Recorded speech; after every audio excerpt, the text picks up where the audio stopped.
Hey guys, welcome to the Plot Guides podcast. We're your guides, Brian and John, How you doing? and today we're talking about Kaiba. Kaiba is an anime series, Mm-hmm. and for those of you guys who haven't heard of it, it's an anime directed by the famous Yuasa Masaaki. Is that right? Yeah. And Same guy as ping pong. yeah, so this is the same guy who directed other popular work, such as Ping Pong, the animation, which you guys should definitely check out. It's a great anime, and Tatami Galaxy. And what's interesting about Yuasa's style as a director is that he he chooses anime to make that is very different than kind of your normal harem anime or your slice of life anime. Mm-hmm. He adds a different type of flair to it. And these are, Tatami Galaxy, Ping Pong Animation. These are series that have a lot to analyze, and it's really interesting. They have a lot of context and questions that you can rewatch. Also the visuals. The visuals are amazing. So in terms of the visuals, it's not the conventional kind of style that you see in an anime. Let me talk about Kaiba. The art style for Kaiba is very interesting in that the characters they have this kind of fluffy design. It looks like Astro Boy. It looks like Tezuka, Yeah, in similar in style to that. yeah. So these characters they you don't really see like hard edges around them. They kind of fit this dreamlike atmosphere. Very blobby looking characters. Very, Even the very- whole world, like no hard edges to it, really. Yeah, yeah. So it kind of complements this dreamlike atmosphere where it fits into the theme of memories, right? Yeah, it's people will call it sci-fi, but I think of more as science fantasy, and the visual style feeds into that. I would classify it as like a philosophical science fiction with romance. Here's my thing with the science fiction versus science fantasy term. Like I don't know, like a good example would be Star Trek versus Star Wars. Like I don't know if you watch Star Trek, but in Star Trek, all the technologies you see and the world that revolves around it kind of makes sense in a way. Like you can kind of imagine that happening in our world eventually. But Star Wars is straight up magic, Jedi powers, whatever.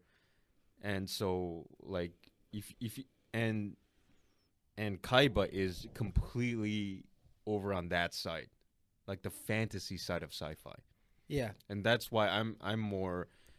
I think it fits more in, science fantasy as a term for this rather than sci-fi. yeah. That's a good point that you make. A lot of the things in Kaiba, like for example, they have a gun machine that when they shoot people, people just explode. It's called Caliper. No, it's A skunk.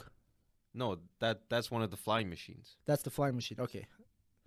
Or is that the? They also have a machine where you can jump into memories. Yeah. Is that the skunk? No, dude. The skunk is the flying plane. Oh, okay. You're right. Yeah, yeah. Anyways, they have these different machine tools that you never imagine people eventually having. Mm-hmm. So yeah, that's a good point that you make, John. It's more of a science fantasy. There's almost nothing where there's a real world equivalent. So there's no, like Star Trek, at least they have laser guns. Like I don't know, could make a laser gun somehow. Like there's Yeah, a real world Elon- equivalent. Like at least it looks like a gun. Yeah, So to continue with that example, the gun in Kaiba doesn't even look like a gun. It's a ball with a point on it, and it looks more like a. it looks like a sundial that you Yeah. worship to. Yeah, exactly. It doesn't look like a gun at all. Yeah.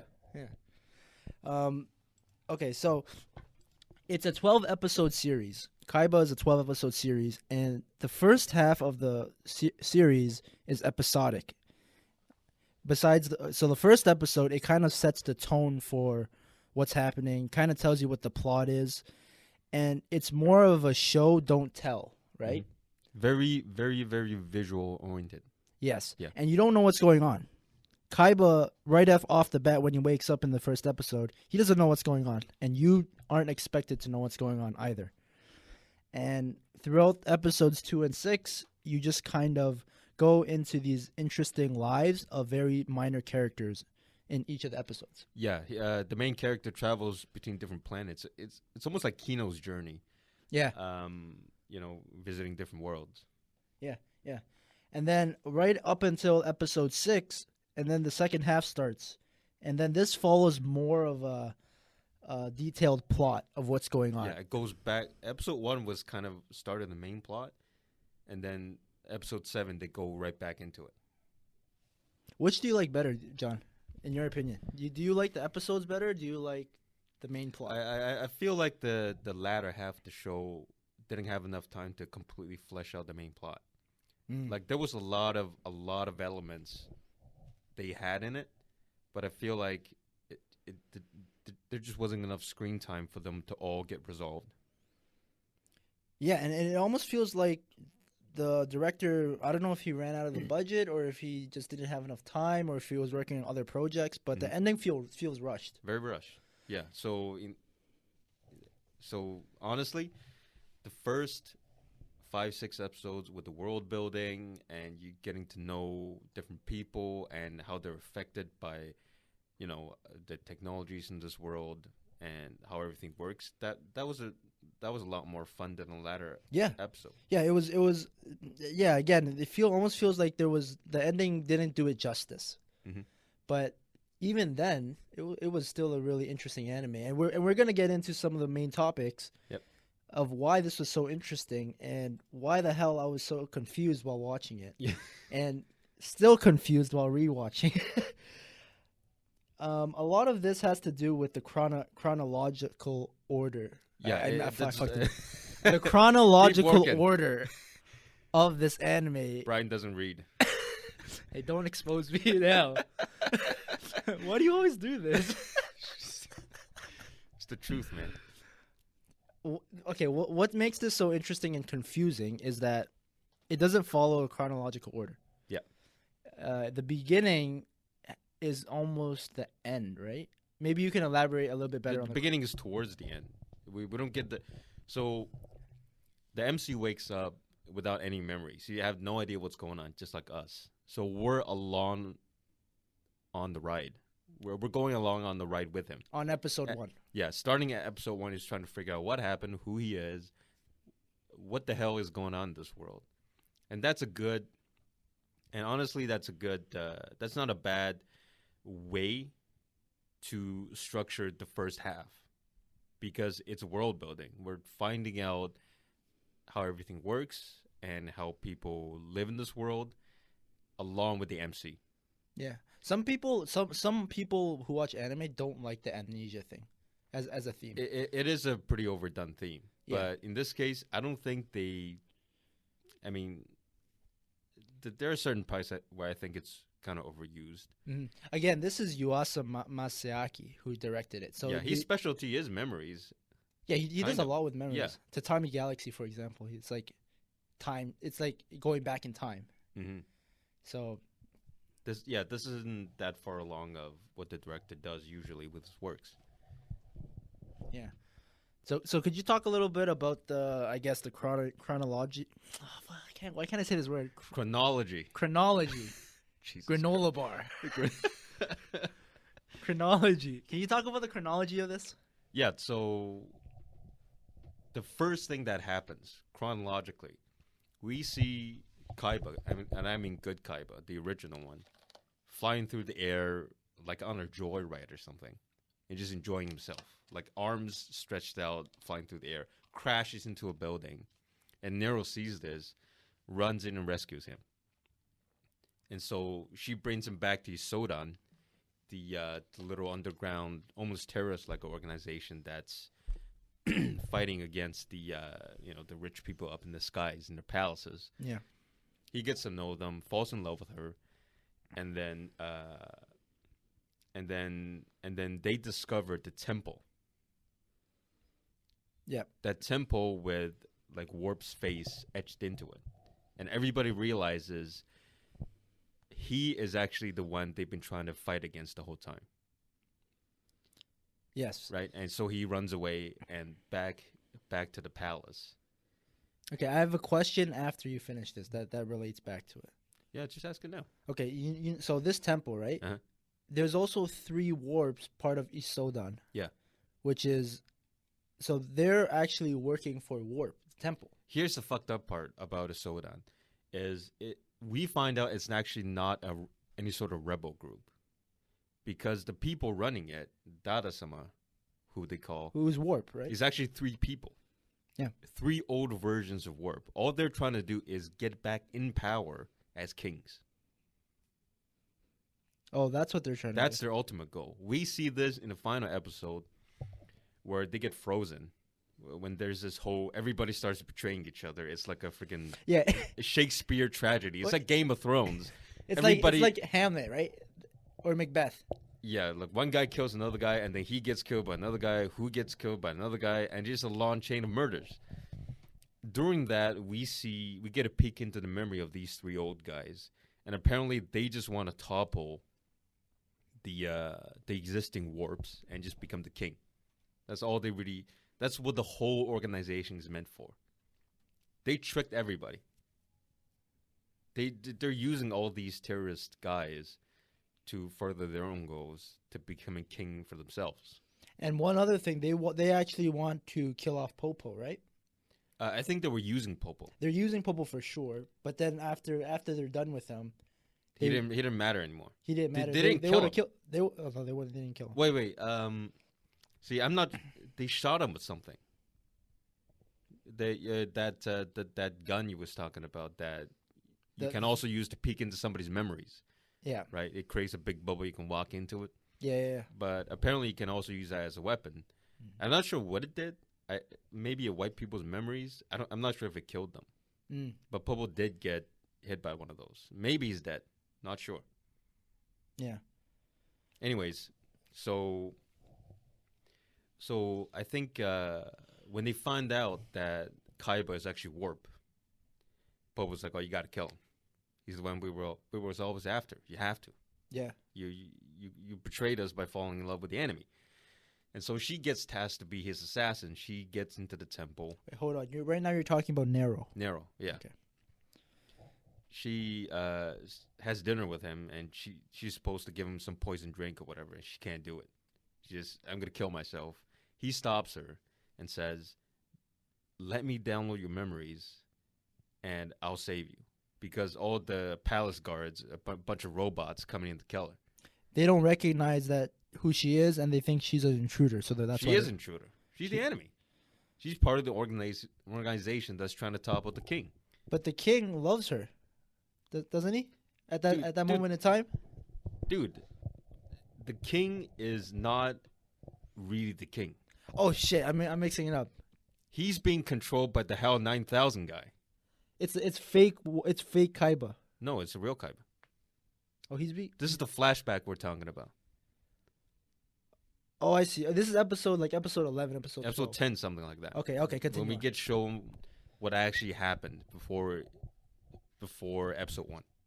Right. Okay. Chronologically. Chronologically.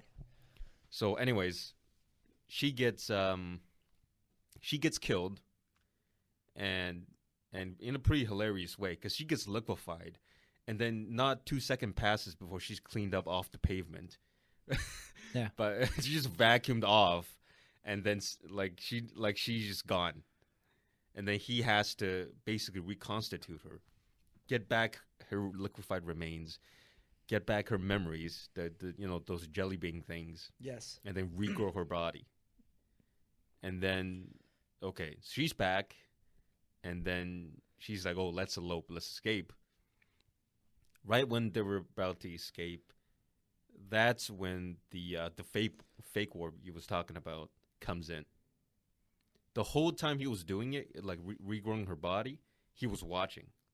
Fake warp. Fake warp. In one of those Matrix, growing a body things. Yeah. Watch the Matrix. Yeah, right? yeah. It's funny because I just imagine like he's just growing as this kind of It's still undeveloped. this almost baby-like body, and somehow his eyes are just popping out, moving, darting around as Kaiba walks. He was. I think it was fully grown, but he was just watching. I guess it was. I don't know. Maybe he was jealous. Yeah. Okay, so they elope, and Hal 9000 is like, "Oh, I need a replacement."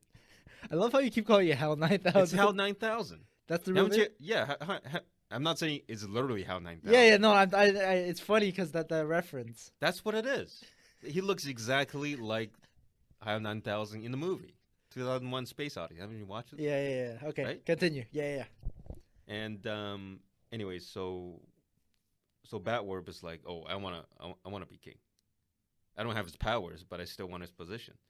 So right when Nero and Warp get together, he activates, I don't know, like a giant garbage disposal and flushes them down the palace to kill him. Yeah. And HAL 9000 is like, what the fuck you doing? And he's like, oh, I'm just taking out the trash. So he tricks the computer into thinking he was the original. Like he drew on his body with the triangles to make it look like he's the original one with the immortality. So and then Nero and good Kaiba fall into the sky, go through the electrolytic cloud, and he loses his memories, but he protects her with the bubble or whatever. She falling in a lake. Yeah. They wash up and get rescued by Popo. And then, and this is where episode 1 starts. Is Popo okay? Oh, I got this guy. He's the enemy. He tries to shoot him with a gun. It doesn't work. Yeah. So real Kaiba is invincible to physical damage. Invisible to physical damage. Yeah. Can't do nothing. He can only hurt his feelings. He comes back with an even bigger gun, like a size of a person. Yeah. And that's where episode 1 starts. Yeah. Okay, so while I was watching this, man, to be honest, like it was hard to follow. Yeah, this is something you got to watch twice to really understand. Yeah. Or you can just listen to us talk about it. Yeah. Listen to us talk about it. Mainly you talk about it. You Yeah. kind of, I'm just jumping in. Who? Yeah.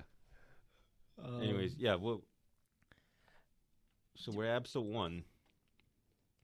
And does Nero? Do you follow at all?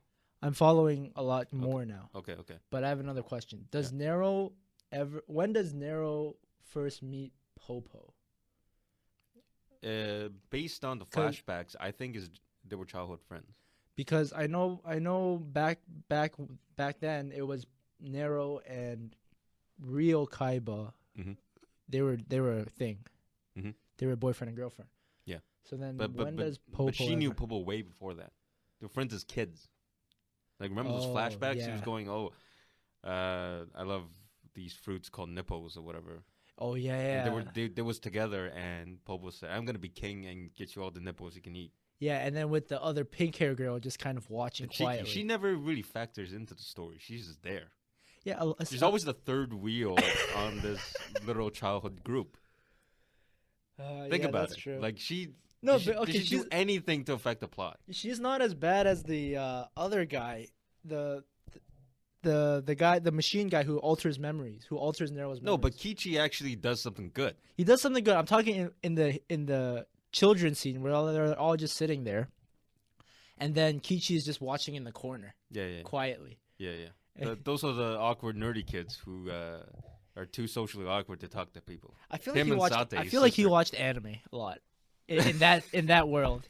Really? Yeah, he's just watching the cool kids. Oh man, they're eating nippos. I wish I was part of them. I'm just gonna watch anime. Okay, so Nero was Popo's childhood friend, and then afterwards, when Nero grew up, she became boyfriend and girlfriend with Kaiba. Okay. And Popo was like, I want in on this, and he alters her memories and pasted his own face over that of Kaiba's. That's a dick move, man. To make her think she was in love with him all along. That's a dick move. Yeah. Oh man, That's he's an evil level. guy. Yeah. And you know what's funny? When he was a kid, his eyes were like evil. He looked like a bad guy. Yeah. He looked like a kid version of a bad guy. He got like eyeliner. So who the fuck wears eyeliner when they're 5 years old? He looks this like guy a vampire. was up to something. Dude, he looks hilarious. Yeah. That's why he had to change his body. He was like, I don't want to look like this. Oh yeah, he changed his body. I think the reason was he was sick. Yes. And his mother sold her own body and became like a freaking robot or whatever. And then when she came back, okay, yeah, continue. To buy him his current body. right? And then when she came back as a robot, he outs her somehow. Like She's this like, guy- yeah, I don't know who she is. yeah, I don't know what she's talking about. I don't have no this fucking guy. Yeah. And at episode 1, we think he looks like a good guy. At episode 1, Yeah. He looks like he's saving Nero. But- Kaiba. Kaiba. But what he's really doing is like, I can't physically hurt this guy. What am I gonna do? You're Oh, gonna I'm lie just to him. I'm just gonna exile him. I'll put him in a cruise ship and go on to the other side of the fucking galaxy, and he'll be gone forever. Because he can't kill him. This is the next best thing. That's what he's really doing at the start of the. Yeah. When you look at Popo, Uh-huh. and you put Vanilla beside him, the monkey sheriff guy, Mhm. Vanilla looks great compared to Popo. Yeah, that's true. I just still don't like the guy. Dude, though. Vanilla is the kind of character that I like. You know, when I watch an anime, I'm like, dude, he tried his best. But he died in the friend zone. He died in the friend zone, but he was trying to get into a girl's pants who was actually a dude, but he thought it was a girl. He's vague. No, but dude, he was trying so hard, and it's just like, it feels like he did everything he could for her.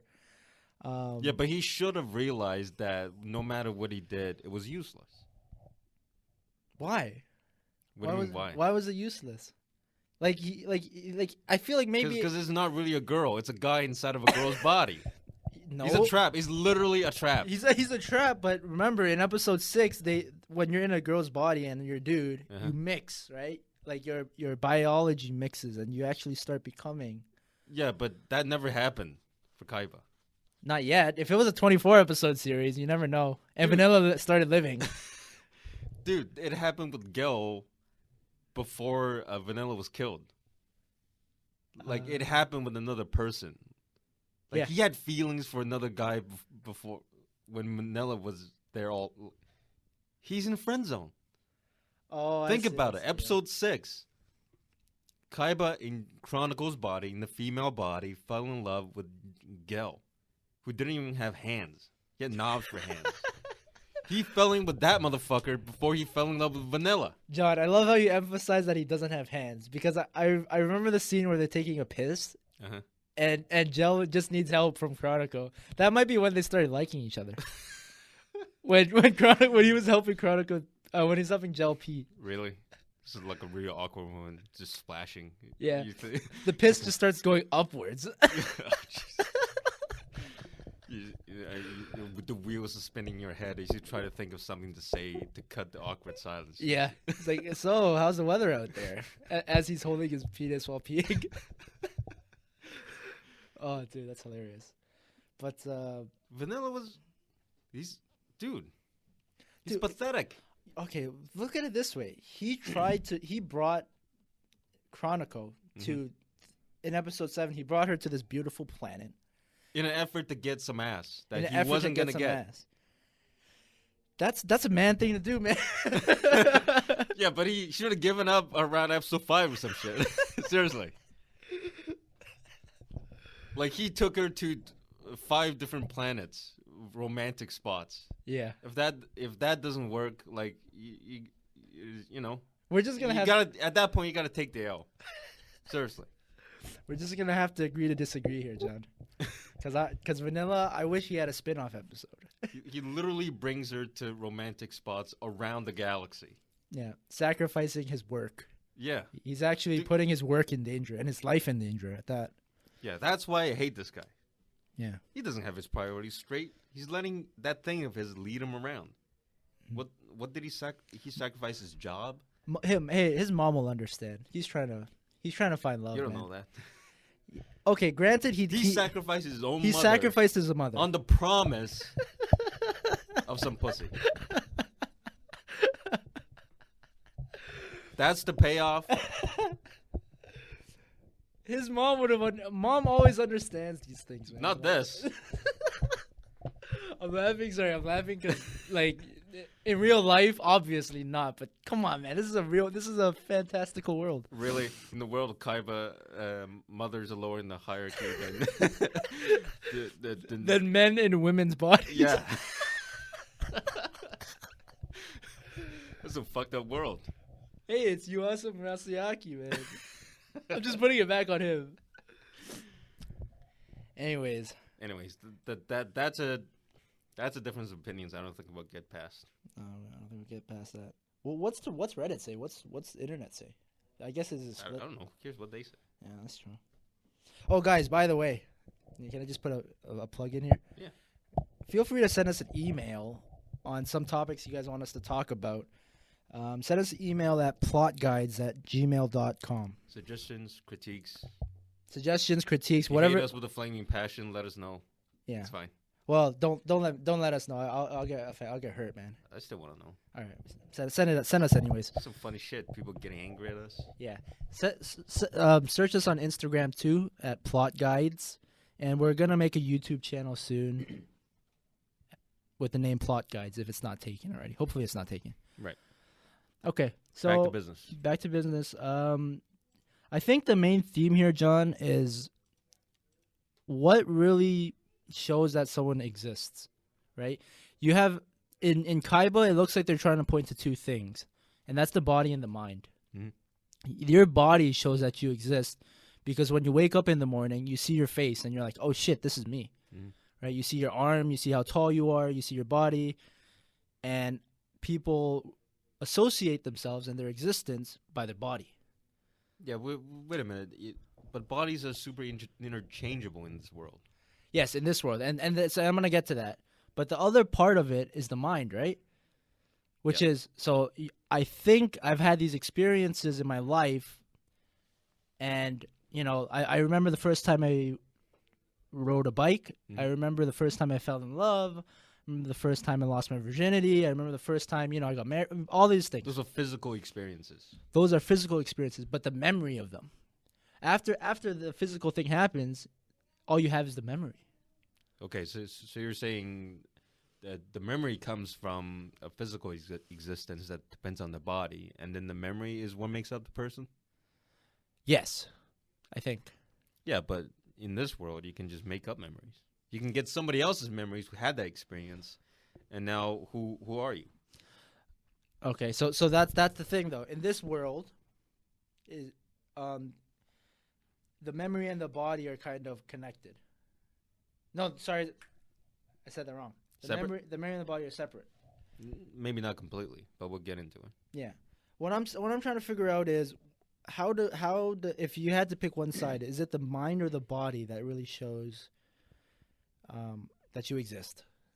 You mean what's more important to determine somebody exists? Yes. The mind or it's got to be the mind in that world. Why?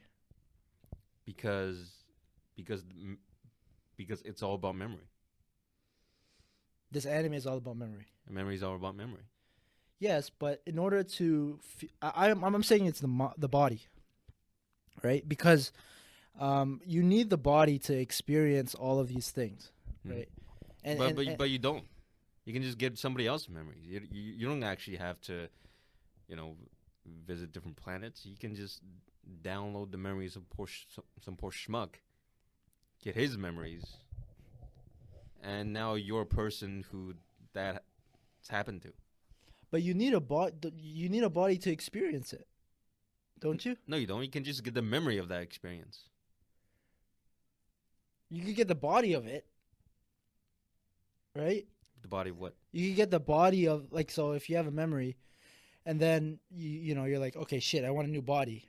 I want to look like Brad Pitt, for example. So you go into his body, and then you live out his life.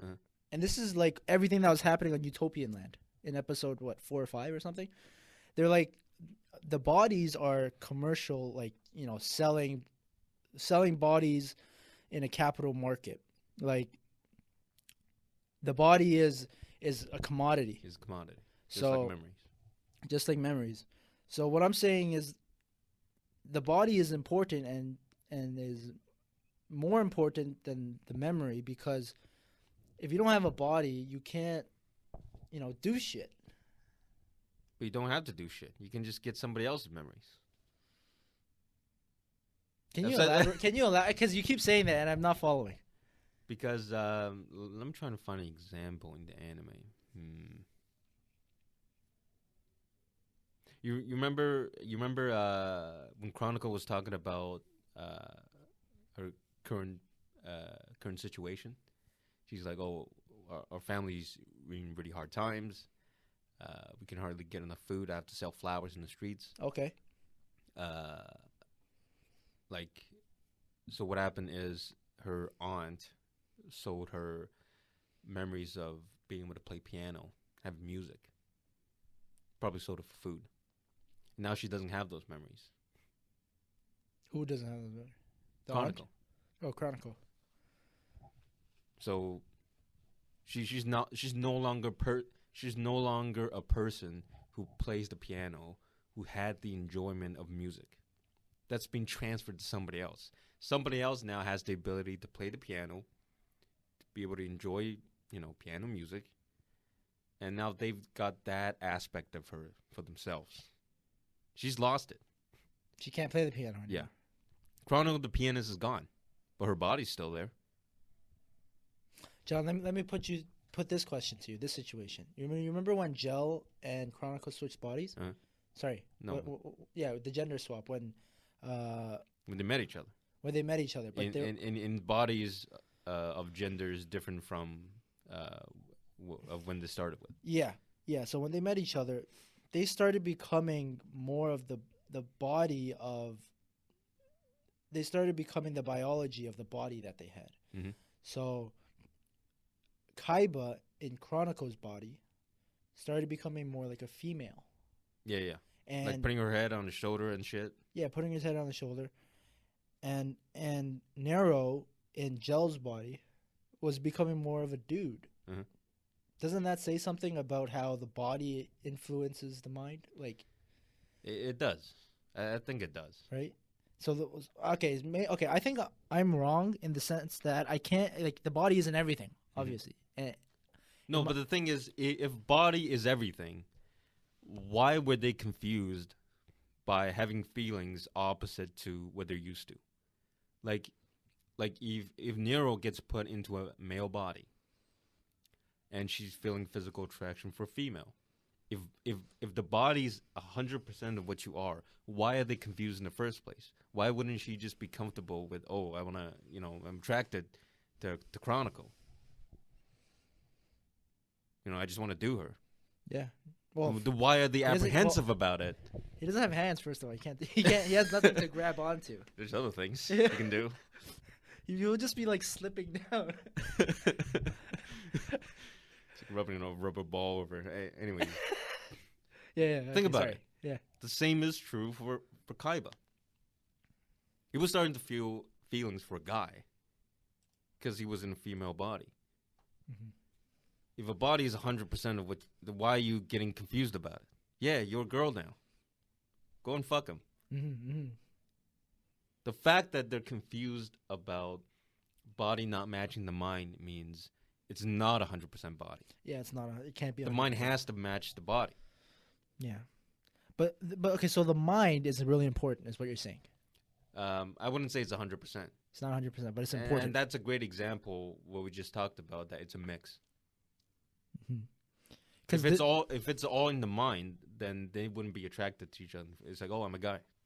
Because there's another. I'm really a guy on the inside. I'm not attracted to other guys. There's another example with an episode, I think 2 or 3, where they have that rolly thing, where it's almost like spin the wheel, and then it's a whole family. The Price is Right wheel. Yeah, the Price is What.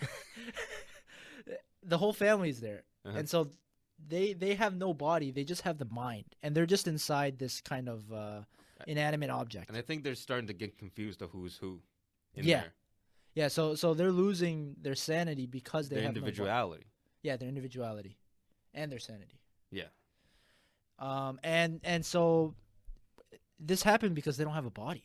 Like the body is a crucial part, and okay, yeah, you need the body. Fine, it is a crucial part. It's not 100%. Not 100%. Okay, so I guess what's the conclusion here? It's a mixture. It is both. Yeah, it's both. Mind and body. You need the mind and body. Yeah. The mind is what is it? What's that saying? The mind is the temple, or the body and mind is a temple. You don't try too hard, Brian. There's that yoga saying, people that do yoga and just my body is a temple or something, or whatever bullshit, whatever. Some funny Fuck thing. Namaste. Something like that. Anyways, okay. Here's the thing with the mind and this is like a philosophical debate that can go on for hours. Yeah. But I think the main thing is, given the kind of technologies that exist in this world, what the hell makes you unique anymore? When somebody can just make an exact copy of your body, and then make an exact copy of your memories, and they just made a perfect duplicate of you. If they can make copies so easily, then what's so unique about yourself? This is a really interesting thought experiment, right? This Yeah. is what this anime is about. It's a thought experiment. And there's actually an example to go on. You know that balloon girl? The balloon girl. Yeah. The one that blew up. Uh. Episode 2. He was like masturbating with War's body. Oh shit. Okay. Yeah. Yeah. So, anyways, she blew up. And Vanilla comes in and says, "What the fuck happened?" And he spots Warp. And he says, "Oh, you're the copy. It's not illegal to eliminate a copy. But since the original is dead, you're under arrest." Or something like that. Yeah. First of all, it's hilarious because the room's covered with green blood, right? Because you blow up, and then You think it's blood? It might not be blood. It's blood. Okay. All right. It's blood. Green shit. What the fuck is it then? I thought it might be semen. They might be like an orgasmic explosion. Yeah, but they came out of her. Like, oh, okay, all right. I see what you're going with this. No, what? Okay, along the lines of that, dude. Like, Kaiba was like the green shit was all over his hands, on his mouth, and in his nether regions. So visually, what do you think the creators were communicating about what the fuck happened? Looks like he killed her. No, he was eating her out, Oh. fingering and fucking her. Think about it. That green shit didn't. Yeah, that's true. None of it got on his head. There was none on his chest. But his hands up to his elbows, completely covered. Yo, that's hilarious. All over his face, I need to rewatch that scene. and then all over his crotch and legs. I need to rewatch that scene. Like, there's a lot of things you can pick up on this. In this, when you pick up, it's hilarious. Like, think about, like, they actually did this very cleverly to show us what they was actually doing in there without being explicit. Yeah. She's like screaming to the high heavens, enjoying herself. Yeah, but okay, so in that situation, she made a copy of herself onto Warp, right? Yeah, she copied. So she was using Warp's body. almost as a dildo. Yeah, so she was pleasuring herself. Yeah, basically. It was two versions of her. Yep. Having sex. Yeah. Oh man. It's just masturbating, I guess. The things Japan can come up with. Dude, like, okay, so the original is dead. Like, first of all, it's not clear that it was an accident. Mm-hmm. Think about it. Yeah. No, that, like, put yourself through that. Like you're the copy. Yeah. You wake up in Ward's body, Right. but you have all the memories of the real you. Yeah. You're basically the real you, putting a different body. You know you're a copy, and after this wild masturbation session is done, you're gonna be deleted. You're gonna die. Damn. What are you gonna do? Maybe you rig the place so she doesn't hear the warnings that she's gonna blow up and kill her, so you survive. Wait, Maybe that's what happened. Hold on. Okay, so you make a copy, and then the warp copy is gonna kill the female copy. The original. So then, what is the original thinking of at that time? Nothing. She was enjoying herself. Oh damn. She was too wrapped up in her little session to hear the warning bells going off to say you're exceeding the pressure or whatever. You're gonna blow up. Stop. Oh man. Maybe the fact that she didn't hear it isn't because she was, completely tuned out. Maybe the copy fucked with the system to make her blow up. To survive. Maybe the copy, right when it came out, it developed another consciousness, right? No, it had a consciousness. The exact consciousness as the original. This is the example I was going through. Oh. You're you. When she made a copy, it's an exact copy, just in Kaiba's body. But at that moment, when they're experiencing life, they're going through different experiences. So No, it was the same experience copied onto two bodies. because they were doing the same thing, but from a different perspective. No, it was the same perspective. These are the same memories. No, one of them is a female, one of them is a dude, and Oh yeah, I was talking about before. oh, They I got see, copied. I see. Afterwards, yeah, they diverged. They have started having different experiences. Yeah. But that's all of 5 minutes before they started getting into it. Mm-hmm. That's not enough time to create a completely different person, I don't think. I agree. No way. I'm just saying maybe the copy meant to kill the original to survive. So then it wasn't.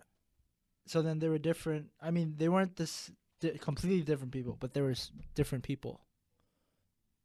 No, like being different people or not, that didn't matter. Because the copy was thinking by herself or by himself. Dude, when you make an exact copy, it's not even a copy. It's you. Uh-huh. So you imagine, okay, think of it like this.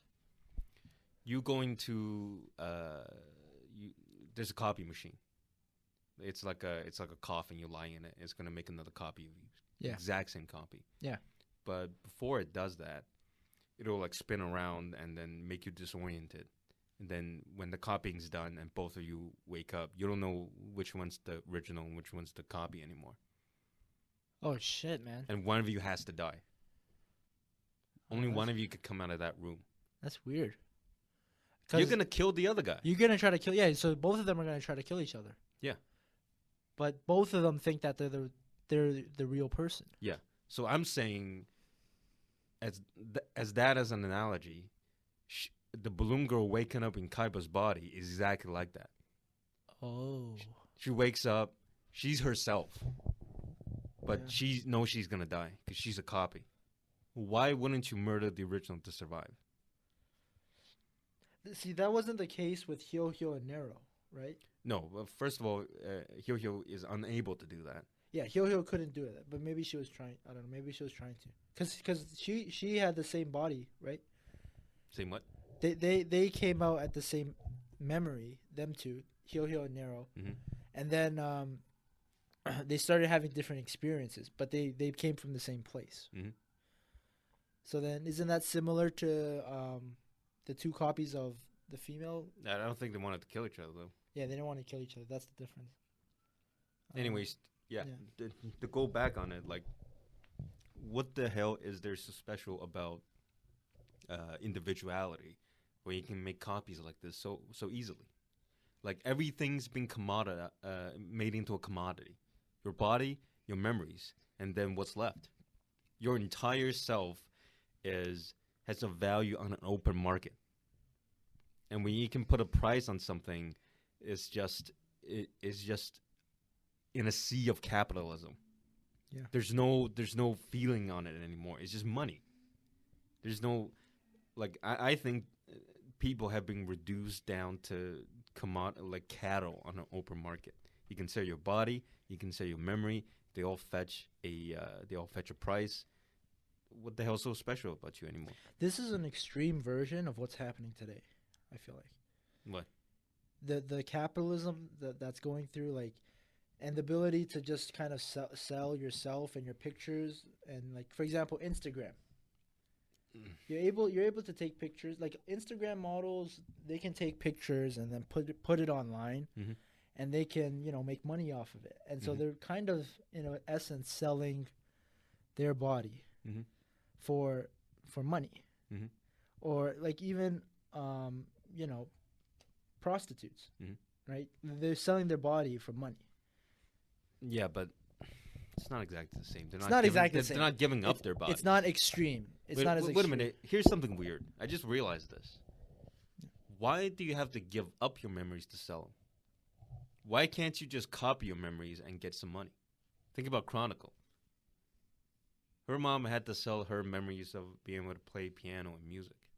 But why does it have to get removed? Can't they just copy it? That's a good point. Maybe it's because it's hard to copy. Maybe it takes a spirit. Balloon Girl copied her entire self onto another body. Can't be that hard. Maybe Balloon Girl was smart and I don't know. Nobody else in the universe is. Only she could do it, really. Anyways. That's good. Anyways, if you dig in too much into it, nothing makes sense anymore. So we're just gonna. Yeah. We're just gonna cut it. How long are we going for? Yeah. 1:30. 1:30. Okay. Okay. So what's next? So all right. So we talked about kind of the overarching theme of existence, very very briefly. Yeah. Again, you said, John, this is a conversation that could go on for a couple of hours and hours on end. Since we still got a little bit of time, can we talk about how this connects to other series that we like watching? For example, we like watching Serial Lane. I know you like watching Serial Lane. And we both like Paranoia Agent, right? There's something to do with the idea of existence in those animes and existence in Kaiba, right? Can you talk a little bit about that? Like, for example, Paranoia Agent, the idea that the Western philosophy of I think therefore I am, versus the Asian philosophy, you think therefore I am. That kind of relates to the memories of people, right? I think Kaiba is actually more in line with the Western perspective. Because it's I think therefore I am. Yeah. Right. Because all this memory alteration only affects you, really. It's not affecting anybody else.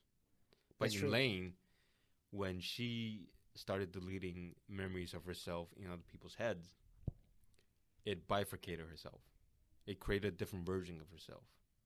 Because the collection of memories of you and other people is what is your existence. And at the end of that show, when she deleted all of her memories in people's heads, she ceased to exist. And that was her sacrifice to end the integration of the wired and the real world. Can we go back to Paranoia Agent real quick? So Paranoia Agent, the dog puppet thing. Miracle or something. Yeah. Maru. I forget the name. Marumi. Maromi. Okay. Maromi. Everyone believed. She became so big because everyone believed in her. Right. On that token of thought, bringing it to Kaiba. If, for example, everybody in the world had their memory altered, and they're like, okay, we're gonna forget about one guy in this planet. That seems similar to me in terms of like what's happening in Paranoia Agent with Marumi. Yep.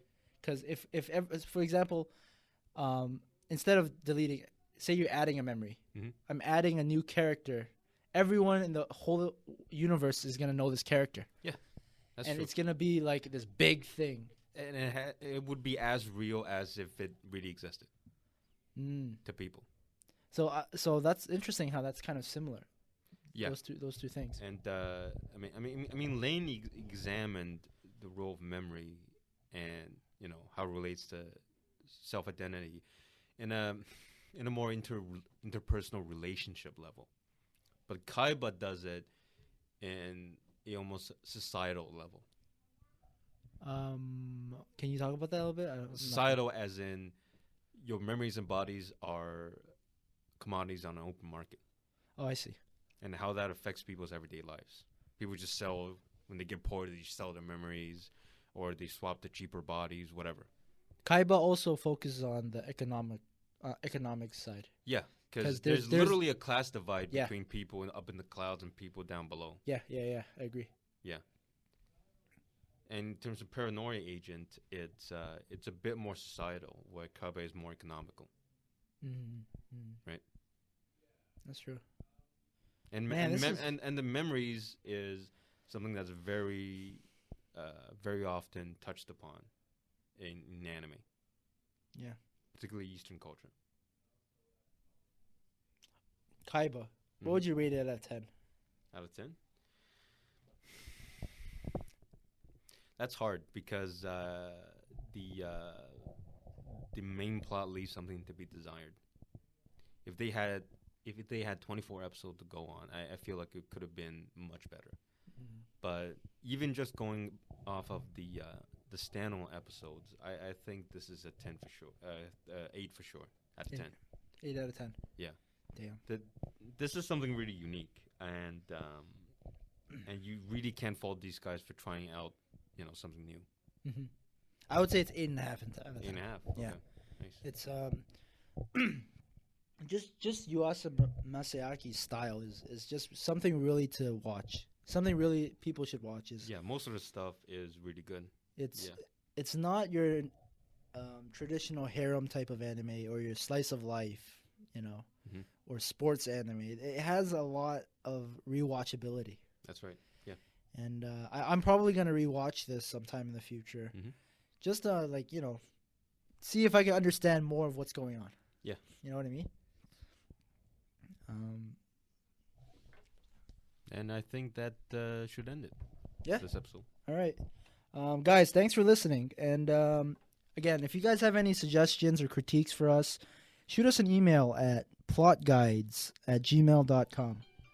And check out our Instagram at plotguides and our YouTube at plotguides. All right. All right. Thanks. Thanks guys. Out.